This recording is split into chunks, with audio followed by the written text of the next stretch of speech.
at that time, since there were not many Muslims or Turks, if you happen to go on the streets, you overhear somebody speaking Turkish or speaking Urdu or Arabic, you get excited. Oh, here's a Muslim.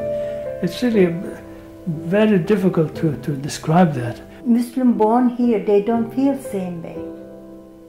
It's very, very exciting, you know, see the other Muslim. And we look forward to go to center every Sunday. When I come here, when I see, you know, speak my own language and meet the people, I was very happy, very happy. Well, those days there were not too many Muslims around, not visible Muslims. When I arrived in Toronto in '58, looking for a Muslim community, there wasn't even that. Toronto was completely different, and the Muslims were scattered everywhere, but very, very much trying to create an identity of being Muslims together. Well, the main objective for the centres to be formed was really to bring the Muslims together. Of course, the centres provided the most important part of it, the identity. So when they came there and met with the people, their Muslim identity was formed. By this time it was also the identity that we were all Muslims together and didn't matter where we came from. And I think also we felt very, very strongly that we had a sense of destiny, if you like, and a sense of vision that we were starting something very new in Canada, which was going to be an Islam that was born in the soil of Canada. The persons really who contributed physically to that institution were the Albanian people, with Beb Karim and Rajab Azam. So Rajab Azam, I say, was a remarkable figure, very quiet, very self-effacing, but a very sweet fellow. What I remember of him was he was talking less, working more. And he was working with his heart, you know, only for Muslim faith. We all called him Effendi, which is a term of affection and respect. And I think Effendi was one of the first people who decided he wanted to do something that was Muslim. And then this place was bought by the Albanians mostly. When I went to Toronto, not that many, about 10 family Albanian was, you know. About 5, there was 1909, they came here in Canada. And other 5 or 6, they came, you know, after they escaped, you know. And they was together. They were business people. They were here to start with before community from India or Pakistan came in. They were established people. Most probably they were the ones who were helping the center go. Babe Karim did a lot of serious hard work on this thing, a lot of heavy lifting to do with the organizational thing, the funding of it. I always remember he said that his father just told him one thing: be a good fellow. That's the way he kind of summed up his Islam, was be a good fellow. So it was all tremendously exciting and a time of great hope and optimism, I think, for us.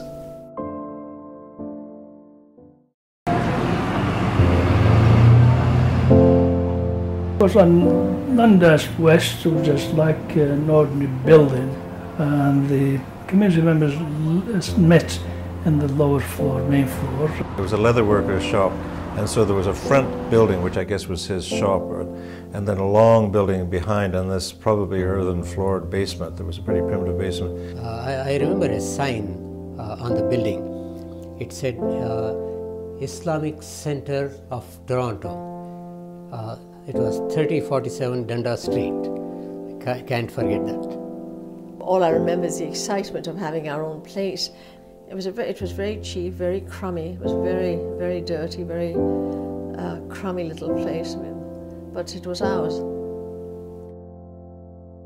Our first impression was really fantastic because it was a small community. I don't think it was made of more than probably 100, 150 people. I mean, we were so few in those days. It's hard for anybody here to remember. But we put out 2 sheets. I always thought it was 1 sheet, but it may have been 2 sheets, and that was enough for us to say our prayers on. But they were from everywhere. They were from Pakistan, from India, from Bosnia, from Albania, from Turkey, from Egypt. I think the thing I'd like to emphasize is how excited we were by the diversity within Islam. My favorite was the gathering, knowing each other from so many countries, because we was everybody, from different countries. So that's the thing, we get together there like one.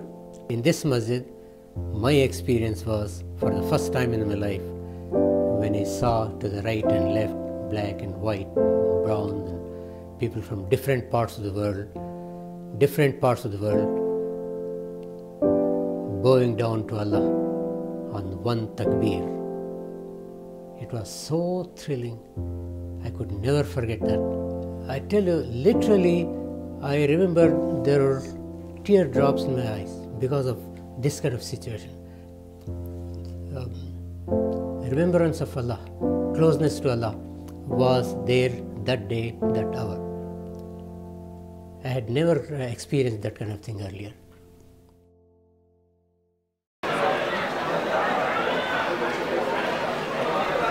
So we had parties for the children, Eid parties and presents and things like that. It was always crowded and lots of children there.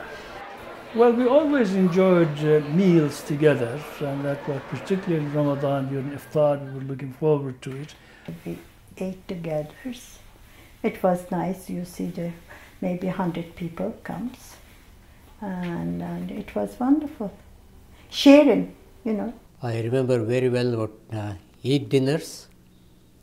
Well, that used to be a very big function. There wasn't a separation between men and women. The men helped in the kitchen, the women cooked. Some of the men were good cooks, they would do it. Don't remember any issues to do with leadership or roles. One thing I remember about the status of women there was no segregation, no discrimination. They were all involved in the community. We sat together in the hall, we discussed matters together, we spoke to each other. In Bangalore, I had never come across with ladies in the masjid standing, of course, in their section, ladies section and men's section. It was a very pleasant environment. I enjoyed every minute of it. We were looking forward to go to the mosque and meet our friends there. Tonight, Front Page Challenge welcomes the outspoken Negro leader, Malcolm X. Sir, what's the real reason why you two men split? Is it merely ideological, or is it personality? What else? Probably personality. It was not A friend of mine, a guy I knew at the CBC, said, I know you're Muslim, and if you'd like to, it's a big secret because nobody's supposed to know he's here, but if you come, you could have a chance to meet him. And so I said, that was great. So I went to meet him, and during this kind of practice that they do to get sound levels and so on. And I said that we would be, if he ever was going to be here again, because he was going back to New York that night, if he was ever here again, would he come and speak to us? And he said, yes, he would. And so we exchanged details, and then sometime later, and I can't think exactly how long, but it must have been a matter of months, I guess, there was communication, and he said he was coming. And so he came to the Islamic Center, and he gave a talk, and then he came to our house, and we had some people and had dinner with him at our house. We were photographed and so on, and I had framed that little kind of paper, inscription, Arabic inscription, and that was our little gift to him. And then we took him out to what was then Malton Airport. It was very sad because he knew that he was going to be killed, and then I think tragically a month or two later when he went back, he was killed. Are you still a Muslim yourself? Oh yes, I'm a Muslim. I believe in the religion of Islam, which believes in brotherhood, complete brotherhood of all people.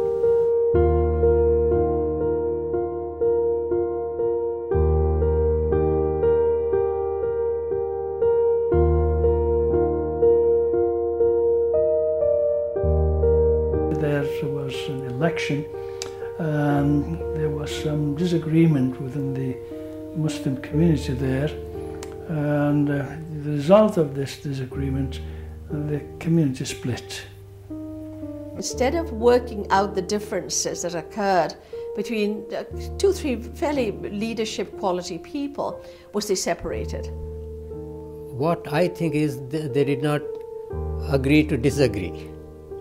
And as I remember sitting out in the car after one of these big blow-ups, just crying. It was a terrible time across the street, I still remember it. So it's sad what we did to a community that was so welcoming, and left them and then destroyed what they had built. When we divided, I maintained and proclaimed that the Muslims of Toronto, they're still one community. Actually, when I look back, and we do look back quite often, because for us, it's 50 years ago now, but we really were thinking that we were doing something very wonderful and new. And some of the people that I met in those days, they are still our very close friends, and they are like our family members. I have a very good memories, Dundas Street West, and fun memories. I remember things, always, because when you start something, that's remember till you die. Here was the spirit of even this little humble building, that we were kind of in this wider world, and or had aspirations for it. For years I was wondering about the future of young Muslims born here or raised here, what will happen to them.